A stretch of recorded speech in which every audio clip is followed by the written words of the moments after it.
Oi, tudo bem? Eu sou Manuela, estudante de História da Universidade de Brasília, e eu e minha equipe de Laboratório de Ensino de História vamos conversar um pouco com vocês sobre a mudança da capital, a mudança do Rio de Janeiro para o Planalto Central.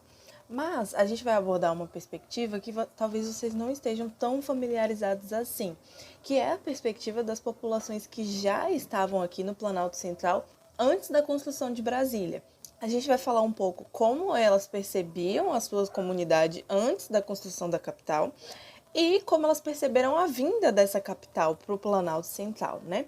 Além disso, a gente vai falar um pouco também sobre a perspectiva dos jornais do período sobre essas pessoas que já estavam aqui. Então, primeiro, vocês vão entender com o João Pedro quem era essa população, quais as características dessas pessoas que já estavam aqui. Depois, com o Pedro Zeus, vocês vão entender o que os jornais diziam na época, né? Ele vai falar um pouco com vocês sobre os jornais.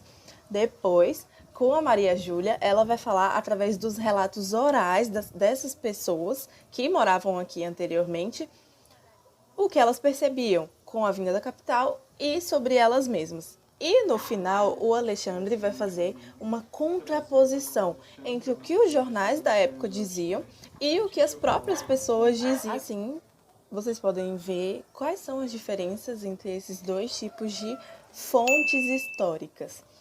Vamos entender melhor, então, o que é uma fonte histórica, porque vocês vão analisá-las depois.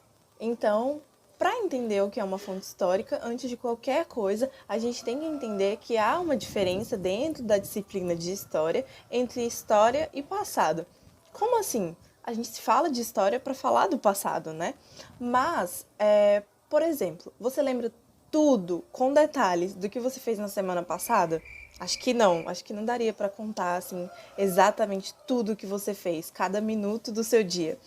É a mesma coisa com a história. Nós, historiadores, não conseguimos recompor, reconstituir tudo o que aconteceu no passado. Então, há uma diferença entre o passado, que é tudo que aconteceu num tempo que já passou em todos os lugares, e a história, que é o nosso trabalho, que a gente tem como objeto o passado, mas a gente faz uma interpretação sobre ele. A gente escreve sobre o passado, a gente registra sobre o passado, mas a gente não o reconstitui, a gente não traz todo o passado de volta. Então, agora eu deixo vocês com o João Pedro para falar um pouco da característica dessa população que já vivia aqui antes da construção de Brasília.